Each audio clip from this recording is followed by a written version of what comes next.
Hello दोस्तों, आप सभी को क्लिक टू लर्न में स्वागत है। मैं अपने चैनल के माध्यम से आरआरबी एनटीपीसी अंडर ग्रेजुएट छात्रों के लिए मोस्ट इम्पोर्टेंट कंप्यूटर का प्रश्न लेकर आया हूं और मैं बिल्कुल ही बेसिक से बताने वाला हूं और बेसिक बेसिक से बताता भी हूं। और ये हमारा वीडियो पार्ट नंबर 6 है। इसके पहले 5 वीडियो बन चुका है। अगर आप नहीं देखें हैं तो ज़रूर जाकर देखिएगा। और मैं आप सब जो कमेंट कर रहे थे उस कमेंट को भी लिया हूँ। आज जो एमएस ऑफिस से क्वेश्चन रिलेटेड्स होंगे उसकी संख्या मैंने बढ़ा दिया हूँ, क्योंकि सबसे ज़्यादा अगर क्वेश्चन पूछा गया तो एमएस ऑफिस से ही पूछा गया था। और आप लोग जो डिमांड कर रहे थे कि आप एमएस वर्ड, पावर पॉइंट और एक्सेल बढ़ा दीजिए, तो इसका फुल कोर्स मैं जल्द ही लेकर आऊँगा। तो आप सभी का जितने भी डिमांड्स हैं उन सारे डिमांड्स को पूरा किया जाएगा। जो भी और दिक्कत है आप ज़रूर कमेंट करिएगा। तो आइए चलते हैं प्रश्न पर बिना किसी टाइम को। और ये रहा आपका अगला प्रश्न कि कंप्यूटर में ओएस का पूर्ण रूप क्या है।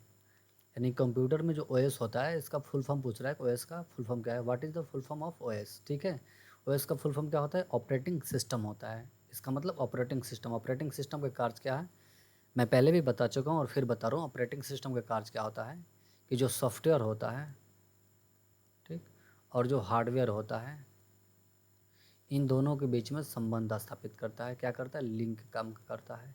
यानी कि ये एक प्रकार का ब्रिज का काम करता है। सॉफ्टवेयर और हार्डवेयर के बीच में ऑपरेटिंग सिस्टम संबंध का कार्य करता है। इसका और अन्य भी काम है, बट समझने के लिए बस ये समझिएगा कि जब तक से कंप्यूटर में हम ऑपरेटिंग सिस्टम डालेंगे नहीं तब तक से कंप्यूटर सही रूप से काम नहीं करेगा। ठीक, तो इसका सही ऑप्शन नंबर क्या हो जाएगा, operating system, option number B. ठीक है, याद रखिएगा, ऑप्शन नंबर बी हो जाएगा। अब चलते हैं अगले प्रश्न पर।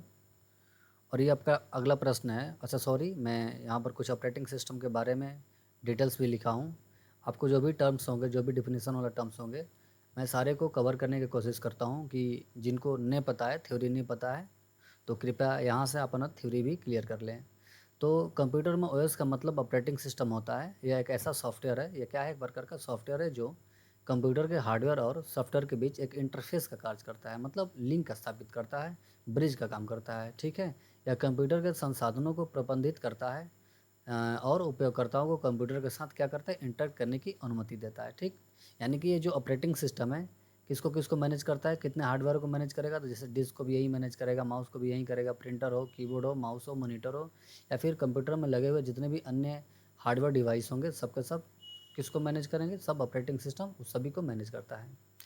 तो आप यहाँ से अपना थ्योरी भी क्लियर करते जाइएगा और जितने भी टेक्निकल वर्ड्स होंगे उन सभी को मैंने लेने की कोशिश करता हूँ। अगर आपको इसका पीडीएफ चाहिए तो आप टेलीग्राम पर जाकर ये सर्च कर सकते हैं, क्लिक टू लर्न वन, बिना स्पेस के सर्च करना है। आपको ये लोगो दिखाई देगा और उस चैनल पर जाकर ज्वाइन कर लेना है। आइए चलते हैं अगले प्रश्न पर। ये आपका अगला प्रश्न है कि पीडीएफ का पूरा नाम क्या है। पीडीएफ का पूरा नाम क्या है। आपको थोड़ा सा क्वेश्चन आज ईजी लगेगा क्योंकि मैंने ये पूरा क्वेश्चन 2024 सीजीएल का है। ठीक है, और देखिएगा अगर आप सीजीएल के क्वेश्चन का एनालिसिस करिएगा तो जिस तरीके का सीजीएल का क्वेश्चन पूछा हुआ था उसी आधार पर और भी अन्य सीजीएल के क्वेश्चन मिलेंगे। हालांकि अभी थोड़ा सा आसान आसान क्वेश्चन मिलेंगे, आगे जाइएगा MS Word, Excel, PowerPoint में। तो जिस जिस तरीका का आरआरबी एनटीपीसी में क्वेश्चन पूछा हुआ है, आरआरबी एनटीपीसी क्वेश्चन पूछा हुआ है 2025 में, उसी तरीका का सीजीएल पहले क्वेश्चन पूछ दिया है। ठीक है ना, मतलब उसी तर्ज पे जिस तरीका सा एसएससी सीजीएल पूछ रहा था उसी बेस पे एनटीपीसी भी पूछा हुआ है।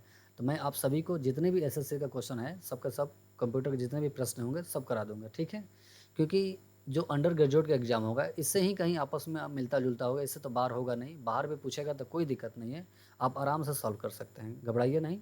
मैं पूरा वीडियो डिटेल्स में लेकर आऊँगा ज़रूर। आइए देखते हैं इसका फॉर्मेट होता है, इसका फुल फॉर्म होता है पोर्टेबल डॉक्यूमेंट फॉर्मेट। पीडीएफ का फुल फॉर्म होता है पोर्टेबल डॉक्यूमेंट फॉर्मेट। ठीक है, अब पीडीएफ के बारे में बात भी करेंगे। ये जो पीडीएफ है एडोब कंपनी का है। ठीक है, इसका पेटेंट कंपनी जो है एडोब है। इसका पूरा नाम एक्रोबैट रीडर होता है। पीडीएफ का जो एडोब कंपनी है एक्रोबैट रीडर नाम से पीडीएफ का एक एप्लीकेशन लॉन्च करता है। और अगर आपके मोबाइल में वो एक्रोबैट रीडर का फाइल रहेगा तो वीडियो ओपन होगा, अगर नहीं रहेगा तो नहीं ओपन होगा। हालांकि अब तो इसका ऐसा ऑप्शन दे दिया है कि आप गूगल में भी ओपन कर सकते हैं, गूगल ड्राइव में भी ओपन कर सकते हैं। बट अगर आपके लैपटॉप की बात करें, कंप्यूटर की बात करेंगे, तो उसमें पीडीएफ को मतलब इंस्टॉल करना होता है। जो पीडीएफ का एप्लीकेशन होता है उसे इंस्टॉल करना होता है। जब तक से इंस्टॉल नहीं करिएगा पीडीएफ का फाइल पोर्टेबल डॉक्यूमेंट में नहीं खुलेगा। हो सकता है गूगल में खुल जाए या फिर अन्य किसी फाइल में एप्लीकेशन में खुल जाए, बट पीडीएफ का जो एक्रोबैट रीडर फाइल है उसमें नहीं खुलेगा, क्योंकि उस एप्लीकेशन को इंस्टॉल करना पड़ता है, अलग से नहीं मिलता है। ठीक है, मतलब कंप्यूटर में नहीं रहता, अलग से आपको इंस्टॉल करना पड़ता है। इसका फ़ायदा क्या है, जैसे आपको किसी के पास भेजना है, अगर आप ये डॉक्यूमेंट बनाए हैं, ठीक है, और डॉक्यूमेंट बनेगा कहाँ, तो हो सकता है आप DOCX में बनाए हो, यानी कि DOCX क्या बोलेंगे इसको, वर्ड माइक्रोसॉफ्ट वर्ड का ये एक्सटेंशन नाम है, या फिर हो सकता है .XLSX में बनाए, यानी एक्सेल का ये एक्सटेंशन नाम है। अब आप सोच रहे हैं कि हम किसी अन्य व्यक्ति के पास भेजें, जैसे आप किसी अपने मित्र के पास भेज दिए, पता चला कि उसके पास ये DOCX का एप्लीकेशन ही नहीं है उसके मोबाइल में, तो जब इसका एप्लीकेशन नहीं रहेगा तो ये फाइल ही नहीं खुलेगा, जब खुलेगा नहीं तो उसको पता भी नहीं चलेगा इसमें क्या है क्या नहीं है। तो उसके लिए क्या करते हैं, इस फॉर्मेट को DOCX से लेकर इसमें चेंज कर देते हैं, हम PDF में चेंज कर देते हैं। ठीक है, जैसे ही PDF में चेंज करेंगे, आप किसी के पास भेजिएगा तो सबके मोबाइल में तो ड्राइव हो गया, उस ड्राइव में जाकर PDF ओपन हो जाता है। ठीक है, दूसरा इससे लाभ ये है कि अगर किसी फाइल को आप PDF में चेंज कर देते हैं तो इसमें एडिटिंग नहीं होता है। ठीक है ना, मतलब अगर आप एडिटिंग करना चाहते हैं, कुछ चेंजिंग करना चाहते हैं, तो PDF में चेंजिंग इतना आसानी से नहीं होगा। इसके लिए कोई अलग का सॉफ्टवेयर का यूज करना होता है PDF में चेंजिंग करने के लिए, आसानी से नहीं हो सकता है। ठीक, तो आप अगर आप चाहते हैं कि आपके PDF में आपके जो डॉक्यूमेंट्स है उनमें कोई एडिटिंग ना हो, कोई चेंजिंग ना कर पाए, तो आप उस फाइल को PDF में चेंज करके अन्य व्यक्ति के पास भेज सकते हैं। तो इसका सही ऑप्शन हो जाएगा पोर्टेबल डॉक्यूमेंट फॉर्मेट, किस में है, तो पोर्टेबल डॉक्यूमेंट फॉर्मेट प्रिंटेड है, पोर्टेबल ऑप्शन नंबर बी हो जाएगा। ठीक, अब चलते हैं अगले प्रश्न पर, और ये आपका अगला प्रश्न है कि कौन सा डिवाइस इनपुट और आउटपुट दोनों का काम करता है। ये पिछले मॉक टेस्ट में मिल गया है और ये क्वेश्चन NTPC में भी पूछा गया है, हालांकि लैंग्वेज चेंज करके पूछा गया था, बट NTPC 2025 में भी पूछा गया है कि जो इनमें से कौन सा डिवाइस है जो इनपुट और आउटपुट दोनों का काम करता है। इनपुट का मतलब कंप्यूटर में डेटा और निर्देश को देने के लिए इनपुट का जरूरत पड़ता है, और कंप्यूटर से जो भी डेटा और निर्देश बाहर आएंगे उसके लिए आउटपुट का जरूरत पड़ता है। ठीक है, तो कीबोर्ड एक प्रकार का कैसा डिवाइस है, तो कीबोर्ड क्या करता है, ये इंस्ट्रक्शन देता है, यानी कि इनपुट डिवाइस है, इसके द्वारा हम कंप्यूटर में डेटा को फीड करते हैं, या इनपुट डिवाइस। मॉनिटर क्या होता है कि जो भी डेटा होगा इस पे ही आउट होता है, मतलब मॉनिटर पे ही दिखाई देता है। तो बोल सकते हैं जो मॉनिटर होता है वो कंप्यूटर का मेन आउटपुट डिवाइस होता है।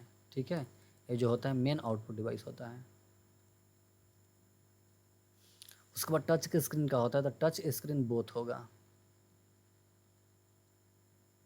ठीक है, यानी कि ये क्या का काम करता है, तो इनपुट का भी काम करेगा एंड आउटपुट का भी काम करता है।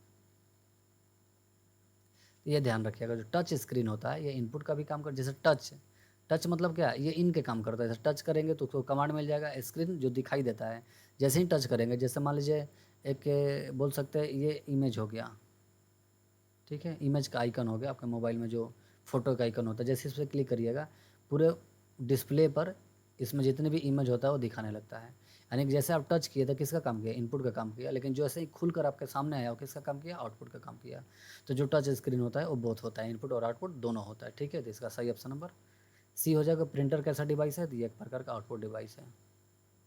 और प्रिंटर का काम क्या है, तो प्रिंटर का जो काम होता है ये सॉफ्ट कॉपी से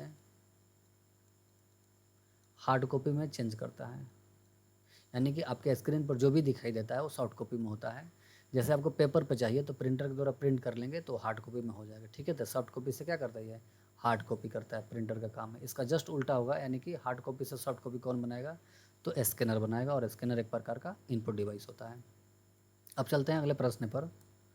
ये आपका अगला प्रश्न है कि URL का पूर्ण रूप क्या है। ये इंटरनेट से क्वेश्चन है, नेटवर्किंग से। जो URL है इसका पूर्ण रूप क्या है, तो URL का फुल फॉर्म होता है यूनिफॉर्म रिसोर्स लोकेटर। ठीक है, यूनिफॉर्म रिसोर्स लोकेटर। अब जानेंगे कि URL होता क्या है।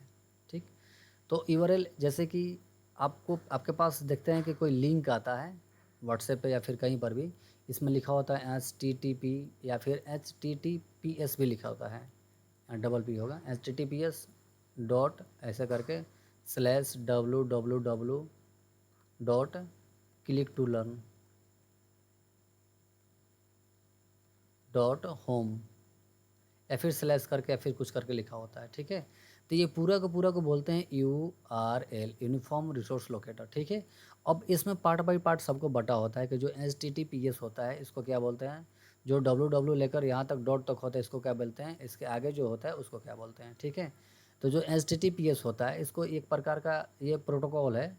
अच्छा देखिएगा, किसी किसी में यहाँ पर पूछता है कि HTTPS में एस का अर्थ क्या होता है, एस का मतलब, तो एस का मतलब सिक्योर होता है, ठीक है ना। एस का मतलब सिक्योर होता है, ये क्वेश्चन पूछा हुआ है कि जो HTTPS होता है उसमें एस का मतलब क्या होता है, तो एस का मतलब सिक्योर होता है। अब चलते हैं अगले प्रश्न पर। आपका अगला प्रश्न है, अच्छा इसको देख लेंगे पहले कि URL होता क्या है। आइए आपको समझाते हैं URL के बारे में। URL एक प्रकार का वेब एड्रेस होता है, मतलब वेबसाइट का एड्रेस होता है। जैसे google.com है तो गूगल डॉट क्या है, वेबसाइट है, तो वेबसाइट का एड्रेस होता है जो इंटरनेट पर किसी विशेष संसाधन जैसे वेब पेज, इमेज या वीडियो का पता बताता है। मतलब कि उसका लोकेशन बताता है कोई वीडियो है कहाँ, ठीक है।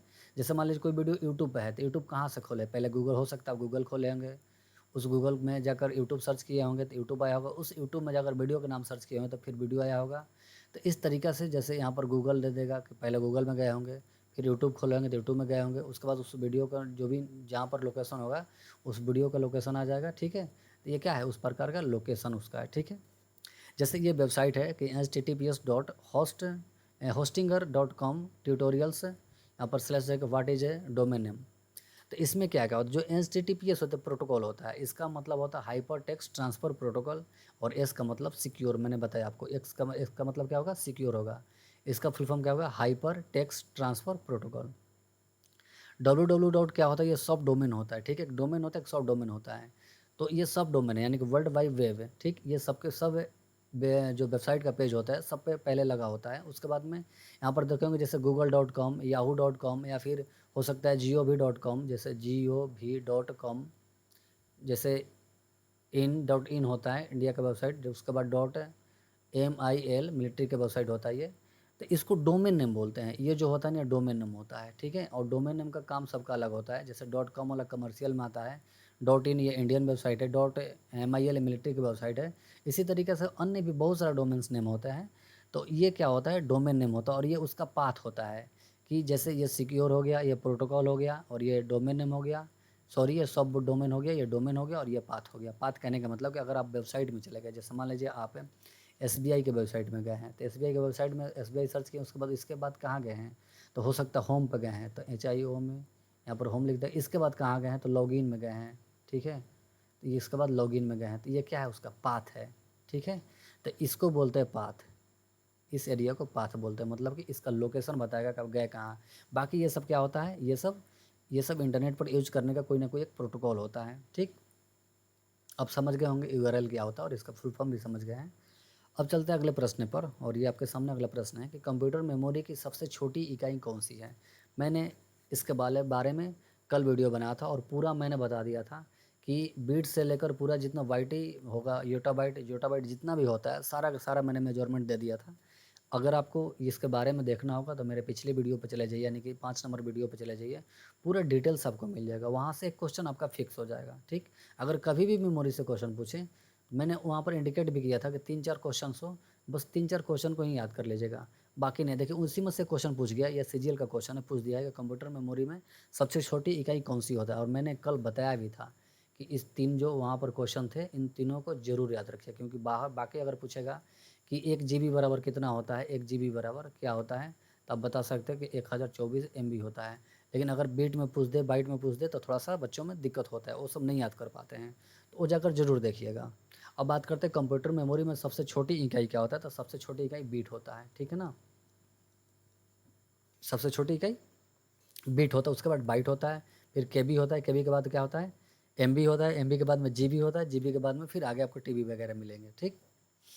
अब चलते हैं अगले प्रश्न पर। अब आपका अगला प्रश्न, अच्छा इसका डिटेल्स आपको देखना होगा, मैंने ऐड नहीं किया हूँ, इसलिए मैंने ऐड नहीं किया हूँ क्योंकि मैंने पिछला वीडियो में कराया था, इस वजह से उसको ऐड नहीं किया हूँ। तो आप जाकर पीछे जरूर देखिएगा, और उसे ज़रूर कहीं नोट्स कर लीजिएगा। मैं कल हिंट भी दिया था कि ज़रूर कहीं ना कहीं से नोट ज़रूर कर लीजिएगा।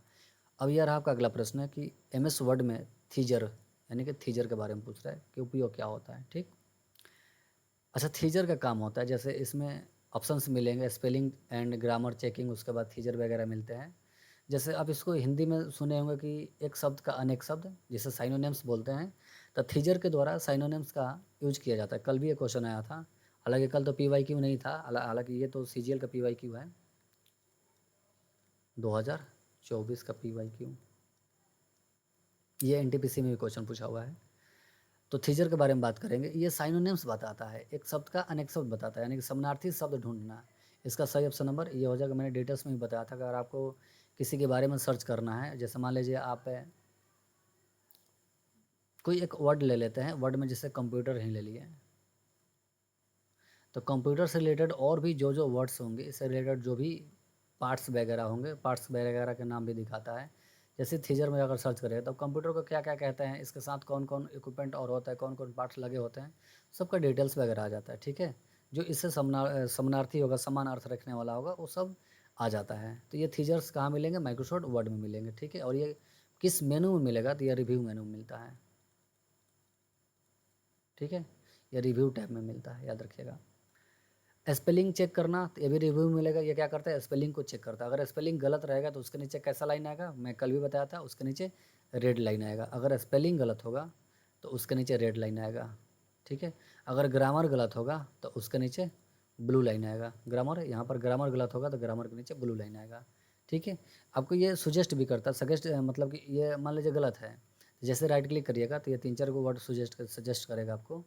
3-4 वर्ड सजेस्ट करता है कि कौन सा इसमें से सही है। आपको उसमें से जो सही होगा उस पर क्लिक करिएगा, ब्लू लाइन हट जाएगा और ये सुधर भी जाएगा। स्पेलिंग भी अगर गलत है तो ये भी जो से रिलेटेड जो भी होगा उसको सजेस्ट करेगा, आप वहाँ से सुधार सकते हैं, स्पेलिंग को भी और ग्रामर को भी। फ़ॉन्ट बदलना तो फ़ॉन्ट को भी चेंज कर सकते हैं। ये कहाँ से होगा? होम मेनू से, ये होम टैब से होता है। बाकी ग्रामर चेक और स्पेलिंग चेक और ये थीजर जो होता है, तीनों के तीनों कहाँ मिलेगा? रिव्यू मेनू मिलेगा। ये रहा माइक्रोसॉफ्ट वर्ड का क्वेश्चन। अब चलते हैं अगले प्रश्न में। ये रहा आपका अगला प्रश्न है, कह रहा है कि माइक्रोसॉफ्ट वर्ड में कंट्रोल एस क्या क्या काम है? कंट्रोल एस तो बहुत बार पूछा हुआ है, इस बार ही पूछा हुआ है, तो ये तो बहुत बार पूछा, मैंने इसको बहुत डिटेल्स में बताया भी हूँ, तो इस पर ज़्यादा टाइम नहीं दूंगा। कंट्रोल एस किसका कमांड होता है? डॉक्यूमेंट को सेव करने का कमांड होता है। देख लेंगे कहाँ है, ओपन न्यू डॉक्यूमेंट है, ये होता है किसका? Control plus N. ठीक है, सेव, हाँ ये सही होगा। कंट्रोल प्लस यस, ये सेव का कमांड होता है। डॉक्यूमेंट प्रिंट करने का होता है, तो आपको भी पता होगा। कंट्रोल प्लस पी और क्लोज डॉक्यूमेंट, ये किसका होता है? अगर डॉक्यूमेंट को क्लोज करना है तो आप कंट्रोल डब्ल्यू भी यूज कर सकते हैं। एक मिनट, डॉक्यूमेंट को बोल रहा है, तो इसके लिए हम ले लेंगे अल्ट प्लस F4। ठीक है, अगर वहीं कहता है कि पेज क्लोज, इसके लिए होता है कंट्रोल प्लस डब्ल्यू। ठीक है, ये सब कुछ शॉर्टकट की आप याद रखिएगा। अब चलते हैं अगले प्रश्न पर। ये रहा आपका अगला प्रश्न है कि एमएस वर्ड में मेल मर्ज एक ऑप्शंस होता है, मेल मर्ज। ठीक है, तो मेल मर्ज का उपयोग क्यों किया जाता है और किस लिए किया जाता है, कब किया जाता है? ठीक, जैसे मैंने पिछला वीडियो में भी बताया था कि मेल मर्ज से क्या होता है। जैसे आप कोई किसी ऑफिस में मान लीजिए काम करते हैं, ठीक, उस ऑफिस में लगभग 200 लोग काम करते हैं और इन 200 लोगों के पास आपको मैसेज भेजना होगा, तो ये तो व्हाट्सएप तो से तो भेज नहीं सकते हैं, या फिर व्हाट्सएप से भेज सकते हैं, बहुत ऑथेंटिक नहीं होता है। ठीक है, जो भी ऑफिस का काम होता है, ऑफिस का एक मेल होता है, उस मेल के जरिए ही मेल किया जाता है। जितने भी उसमें क्लाइंट काम कर रहे होंगे, जितने भी मेंबर्स काम कर रहे होंगे, सबको एक ऑथेंटिक ईमेल आईडी से ही मैसेज किया जाता है, व्हाट्सएप वगैरह पर नहीं भेजा जाता है। ठीक है, क्योंकि वो सरकारी है, तो सरकारी जितने भी ऑफिस होंगे उन ऑफिस का अपना एक ऑफिशियल ईमेल आईडी होता है, उस ईमेल आईडी से भी सबका मेल भेजा जाता है। तो जैसे यहाँ पर आप एमएस वर्ड में चले गए हैं, वहाँ पर अपना कुछ मेल जो भी होगा टाइप कर दिए। जैसे मीटिंग विद मौलाना है 10 बजे 11 बजे, तो इसमें उस मैटर को आप टाइप कर दिए हैं। टाइप करने के बाद में आप सबके पास भेजना है। तो मेल मर्ज में क्या जाकर क्या करना होता है कि मेल मर्ज में आपसे डिटेल्स पहले पूछ लेगा कि आपका ऑफिस में कौन कौन काम करते हैं, सबका नाम, सबका मोबाइल नंबर, सबका ईमेल आईडी, जो भी एड्रेस पूछेगा सबको फिल कर देना है, सिर्फ एक बार ही फिल करना है।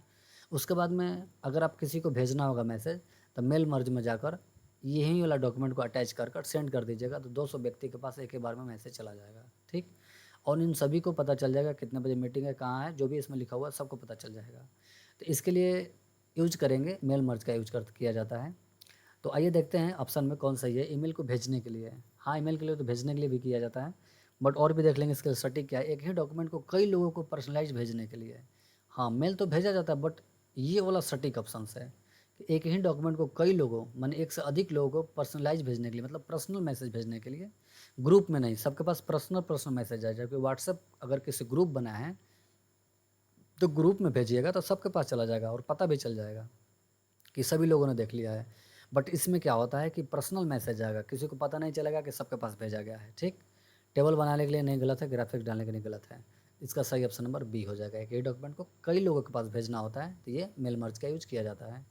चलते हैं अगले प्रश्न पर। आपका अगला प्रश्न है कि एमएस एक्सेल में सम एक फंक्शन होता है, इसका उपयोग क्या होता है? तो जो सम होता है ये ऐड का फॉर्मूला होता है, जोड़ने वाला।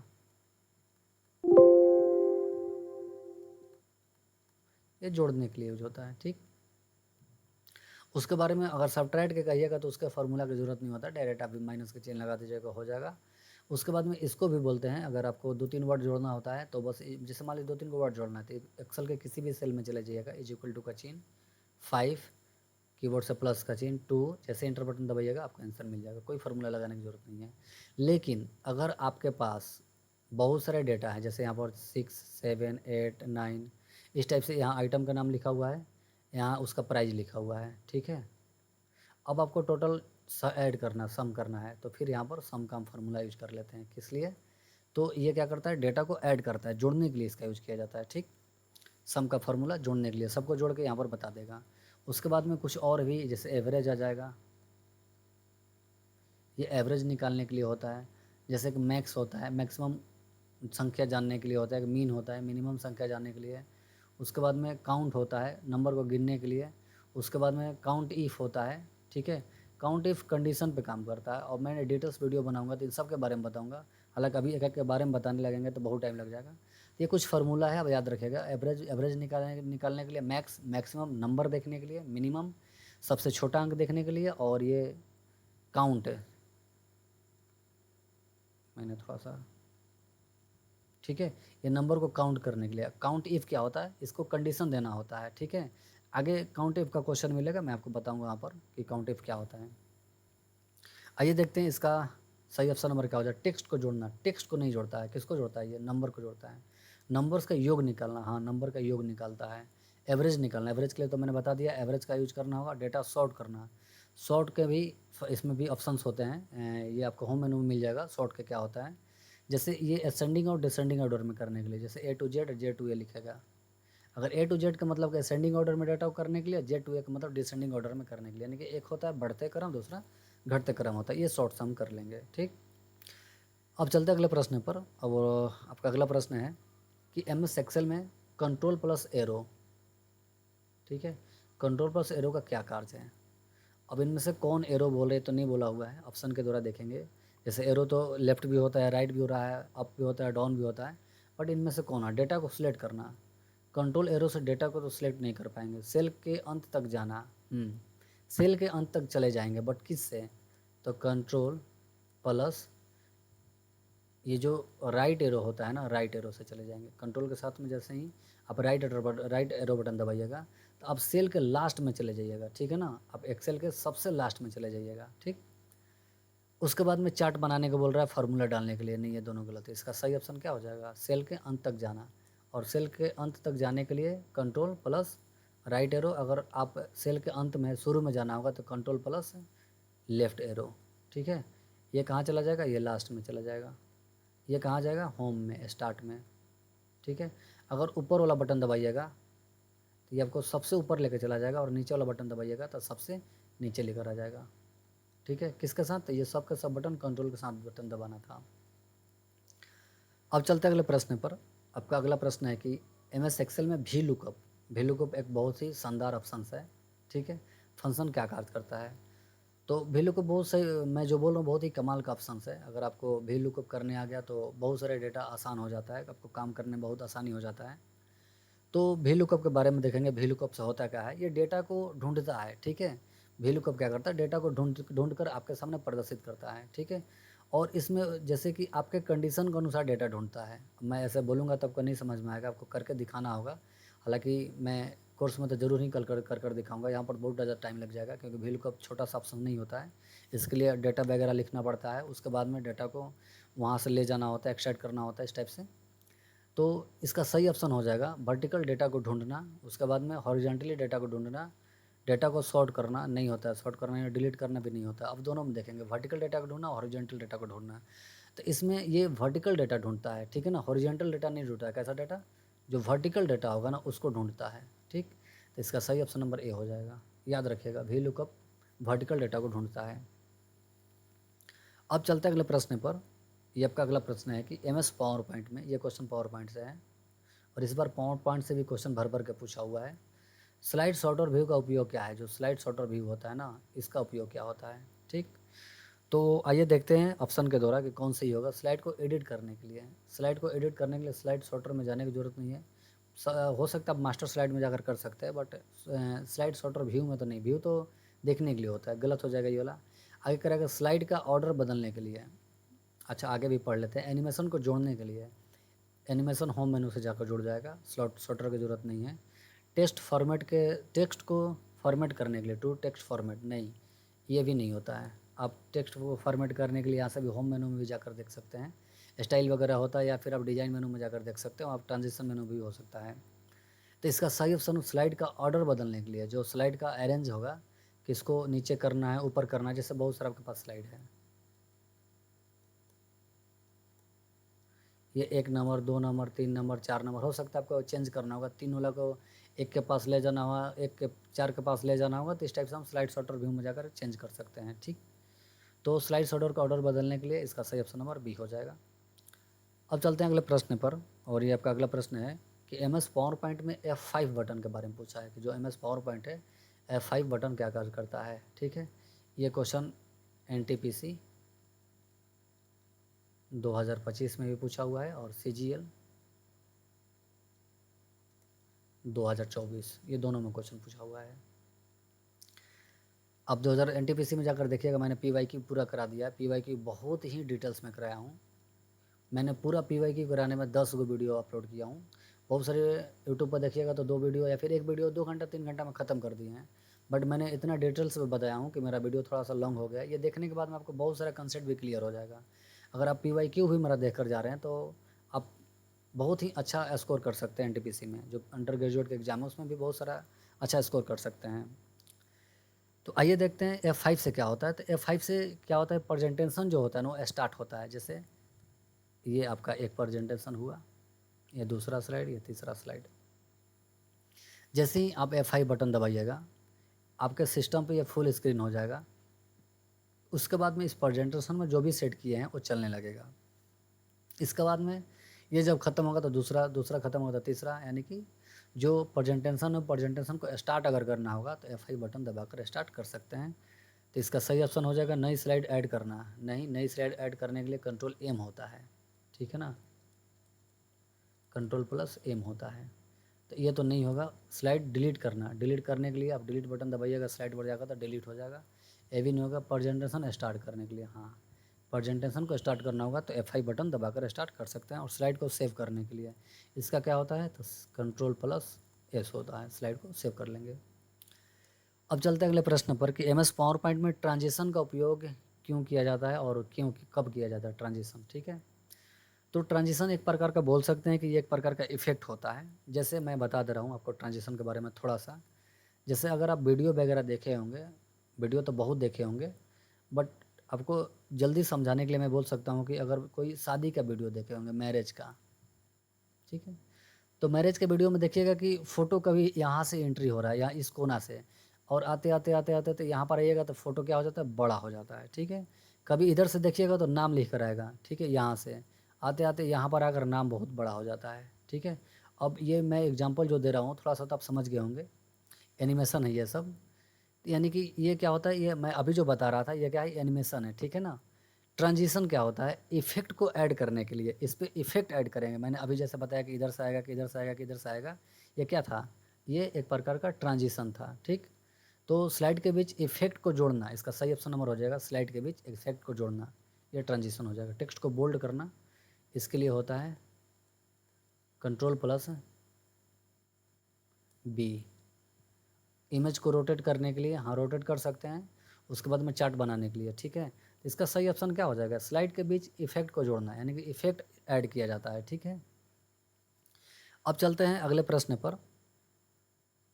अच्छा, और एक इसका एग्जांपल ले लीजिए, मैं और एक एग्जांपल दे रहा हूँ।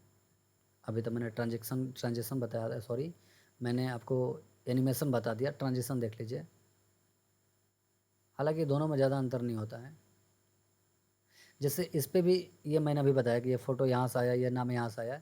इस पे जितने भी इफ़ेक्ट सेट किए थे ये चल गया। चलने के बाद में अब दूसरा स्लाइड चलेगा, ये पहला वाला चल गया, दूसरा चलेगा। तो दूसरा जब चलेगा तो दूसरा स्लाइड को किधर से एंट्री कराना है, यानी कि इधर से एंट्री कराना है, इधर से एंट्री कराना है, कि नीचे से कराना है, कि अप से कराना है, या फिर हो सकता है कि कोई पर्दा टाइप से खुले। ठीक है, ये क्या है, एक प्रकार का ट्रांजिशन है। ठीक है, जब एक स्लाइड से दूसरा स्लाइड ओपन करना होता है तो इस दौरान मतलब पहला स्लाइड से जब दूसरा स्लाइड ओपन होगा तो किस प्रकार ओपन होगा, उसका ट्रांजिशन क्या होना चाहिए। ठीक है, डायरेक्शन क्या होना चाहिए, ये ट्रांजिशन सेट किया जाता है। अब चलते हैं अगले प्रश्न पर। अगर जिन लोगों ने पावर पॉइंट में काम किए होंगे वो तो अच्छे से समझ गए होंगे, बाकी जिन लोगों ने पावर पॉइंट पे काम नहीं किए होंगे तो याद रखिएगा ट्रांजिशन में क्या होता है, जो स्लाइड का बीच इफेक्ट को जोड़ना होता है, ये इफेक्ट ही है। इसको कैसे एंट्री कराना है, ये एक प्रकार का इफेक्ट ही है। अब चलते हैं अगले प्रश्न पर। लैन का पूर्ण रूप क्या है, मतलब लैन का फुल फॉर्म बताना है। तो लैन का पूर्ण रूप होता है लोकल एरिया नेटवर्क। ये पीछे भी क्वेश्चन आया हुआ है, देख लेंगे। लोकल एरिया कोड नेटवर्क, तो पहला ऑप्शन ही है लोकल एरिया नेटवर्क। ठीक है, अब देखेंगे लैन के बारे में, थोड़ा सा देख लेंगे कि लैन क्या होता है। तो आइए देखते हैं लैन के बारे में। कंप्यूटर में लैन का मतलब लोकल एरिया नेटवर्क होता है। यह एक ऐसा नेटवर्क है जो एक सीमित भौगोलिक क्षेत्र है, यानी कि इसका जो लिमिटेशन है कि इतना ही दूर में काम करेगा। ठीक है, जैसे कि एक घर हो गया, ऑफिस हो गया, स्कूल हो गया, या फिर कंप्यूटर का उपकरण जैसे 10 कंप्यूटर है, 50 कंप्यूटर है, तो वहाँ पर ये लैन का उपयोग किया जा सकता है। मतलब छोटे मोटे क्षेत्र में लैन का उपयोग किया जा सकता है। अगर बड़े क्षेत्र होगा, यानी कि बड़े जो क्षेत्र रहता है, इसके लिए WAN का यूज किया जाता है, वाइड एरिया नेटवर्क। ठीक है, अगर इससे भी बड़ा होगा तो उसके लिए MAN का यूज किया जाता है, मेट्रोपोलिटन एरिया नेटवर्क का यूज किया जाता है। ठीक है, चलते हैं अगले प्रश्न पर। ये आपका अगला प्रश्न है कि PDF का पूर्ण रूप क्या है। तो दोबारा मुझे लगता है क्वेश्चन ऐड हो गया है। पोर्टेबल डॉक्यूमेंट फॉर्मेट ये हो गया है, मैंने बता भी दिया हूँ। अब रहा क्या अगला प्रश्न है कि कंप्यूटर में PDF का मतलब। अच्छा, PDF के बारे में थोड़ा सा मैंने यहाँ ऐड कर दिया हूँ कि PDF में जिसको बोलते हैं पोर्टेबल डॉक्यूमेंट फॉर्मेट। ठीक है, यह एक फ़ाइल के रूप में है, यानी कि फ़ाइल का प्रारूप होता है जिसे एडोब ने बनाया है। मैंने पीछे भी बता दिया कि इसका पेटेंट कंपनी कौन है, एडोब है, जिसका उपयोग दस्तावेज को एक सामान्य प्रारूप में देखने और साझा करने के लिए किया जाता है। मतलब देखने और साझा करने का मतलब है किसी व्यक्ति के पास भेजने के लिए किया जाता है। ये रहा आपका अगला प्रश्न है कि URL। तो इसका पूर्ण रूप होता है यूनिफॉर्म रिसोर्स लोकेटर। URL का पूर्ण रूप यूनिफॉर्म रिसोर्स लोकेटर होता है। आइए देखते हैं ऑप्शन के द्वारा। यूनिवर्सल नहीं, यूनिवर्सल नहीं होगा, यूनाइटेड भी नहीं होगा, यूजर भी नहीं होगा। Option number D, uniform resource locator. अब देखते हैं थोड़ा सा अगले प्रश्न पर कि MS वर्ड में कंट्रोल B क्या है। मैंने अभी बता दिया कंट्रोल B का मतलब क्या है, टेक्स्ट को बोल्ड करना। मैंने इसको करके भी दिखा दिया हूँ। देखिएगा ये जो टेक्स्ट है ये पतला है, ये भी पतला है, ये भी पतला है, लेकिन ये जो लिखा हुआ है ना, ये कैसा लिखा हुआ है, मोटा थोड़ा सा दिख रहा होगा, बोल्ड दिख रहा होगा। यानी कि कंट्रोल B से क्या होता है, टेक्स्ट मोटा होता है, यानी कि बोल्ड होता है। तो इसका सही ऑप्शन नंबर ए हो जाता है। अब चलते हैं अगले प्रश्न पर। ये आपका अगला प्रश्न है कि MS एक्सेल में काउंट इफ फंक्शन का यूज क्या होता है। मैंने काउंट इफ पीछे चर्चा किया बट बताया नहीं था, और यहाँ थोड़ा सा मैंने काउंट इफ के ऊपर चर्चा करूँगा। काउंट इफ होता क्या है, जैसे आइए काउंट इफ के बारे में देखते हैं। काउंट इफ से होगा क्या, यहाँ पर कोई कंडीशन देना होता है। काउंट इफ में कोई कंडीशन देना होता है। ठीक,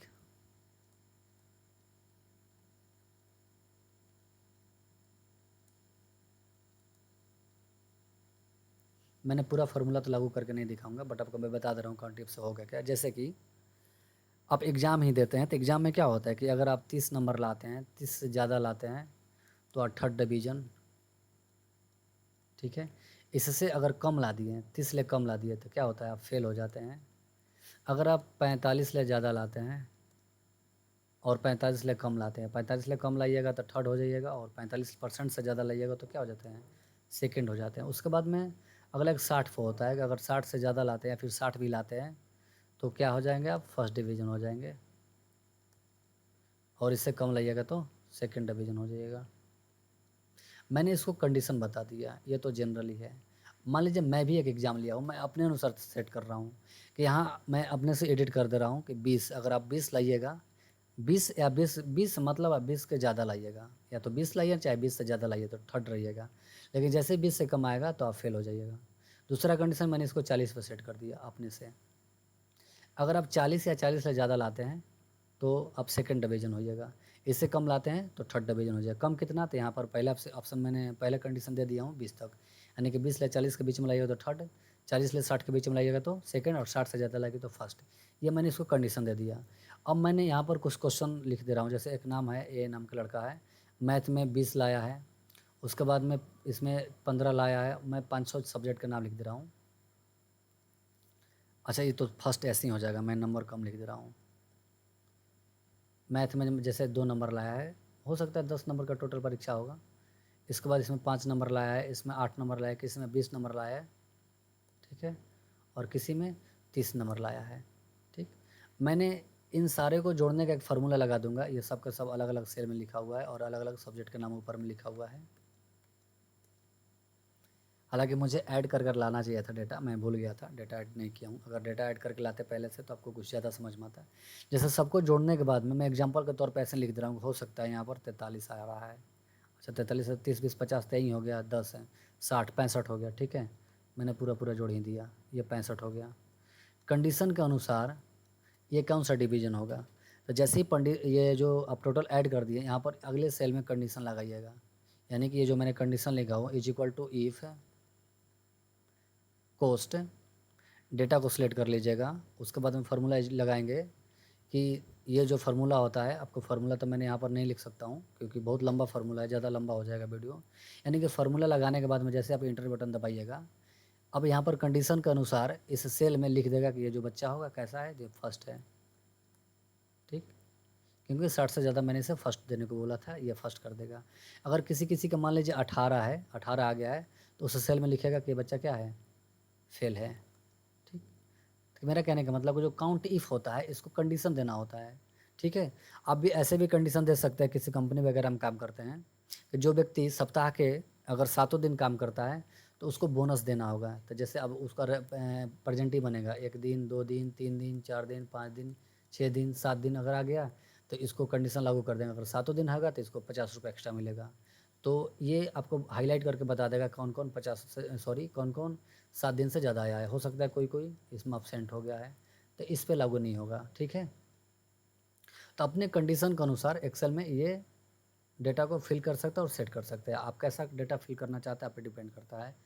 अब मैं जब एक्सेल का फुल कोर्स पढ़ाऊँगा तो फिर इसके बारे में बहुत डिटेल्स ले, और मैंने पूरा डेटा ऐड करके लाता हूँ, ठीक है ना।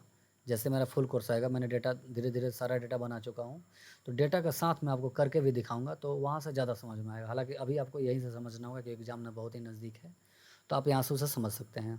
अब चलते अगले प्रश्न पर कि MS पावर पॉइंट में कंट्रोल M क्या है, आप बता सकते हैं। मैं अभी तुरंत फ़िलहाल पिछले क्वेश्चन में बताया था कंट्रोल M क्या है। तो कंट्रोल M से क्या होता है, नई स्लाइड को ऐड करते हैं। कहाँ पर, पावर पॉइंट में। पावर पॉइंट में नई स्लाइड ऐड करना होगा तो कंट्रोल M बटन दबाया जाता है, ठीक। स्लाइड को डिलीट करने के लिए नहीं, मूव करने के लिए, कॉपी करने के लिए नहीं। अब चलते हैं अगले प्रश्न पर, ठीक है। अगला प्रश्न आपका कि MS वर्ड में कंट्रोल N का उपयोग क्यों किया जाता है। कंट्रोल, ये भी बहुत बार क्वेश्चन पूछा हुआ है। तो ये नया डॉक्यूमेंट के लिए होता है, ठीक है। इसका सही ऑप्शन नंबर ए।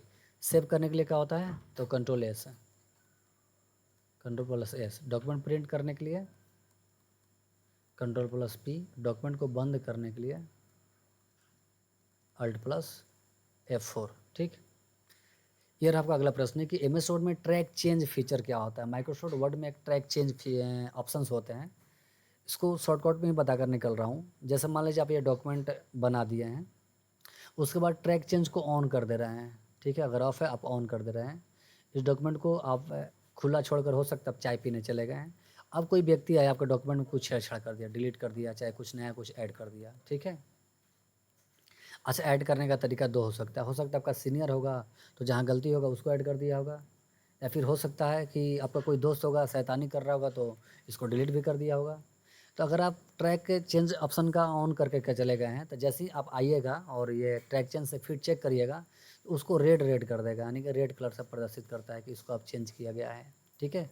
इसको चेंज किया गया, जिस जिस वर्ड को चेंज करना होगा, चेंज किया गया, उसको रेड कलर से दिखाने लगता है। यही ट्रैक चेंज है। अगर आपको जो यहाँ पर चेंज किया गया इसको एक्सेप्ट करना है तो एक्सेप्ट करिएगा, तो ये वर्ड यहीं पर फिक्स हो जाएगा। अगर आप रिजेक्ट कर दे रहे हैं तो जितने भी वर्ड चेंज किया गया था सब हट जाएगा, आप जो सेट किए थे वही दिखाई देगा, ठीक। अब चलते हैं ऑप्शन के द्वारा। फॉन्ट स्टाइल बदलने के लिए बिल्कुल भी नहीं, फॉन्ट स्टाइल यहाँ से नहीं बदलता है। अगला अगर एक डॉक्यूमेंट में किए गए बदलाव को रिकॉर्ड करने के लिए, हाँ ये रिकॉर्ड ही हो रहा था कि कौन कौन चेंज किया गया है, इसका सही ऑप्शन नंबर बी हो जाएगा। टेबल को इंसर्ट करने के लिए बिल्कुल नहीं, इमेज एडिट करने बिल्कुल नहीं है, इसका सही ऑप्शन नंबर बी हो जाता है। अब चलते हैं अगले प्रश्न पर कि अच्छा देख लीजिए, यहाँ पर मैंने ऐड भी कर दिया हूँ। ये रहा कि एमएस वर्ड में टैग चेंज ऐसा फीचर है जो आपके दस्तावेज में किए गए सभी परिवर्तनों को देखने के और प्रतिबंधित करने की अनुमति देता है। देखने का मतलब वहाँ पर दिख रहा है, अगर आपको एक्सेप्ट करना है तो एक्सेप्ट कर लीजिए, और नहीं तो आप उसे रिजेक्ट भी कर सकते हैं। यह सुविधा आपको यह देखने देती है कि किसने कब और क्या परिवर्तन किया है, और आप इन परिवर्तनों को स्वीकार या अस्वीकार कर सकते हैं। मैंने भी आपको यही भी बताया था, ठीक है।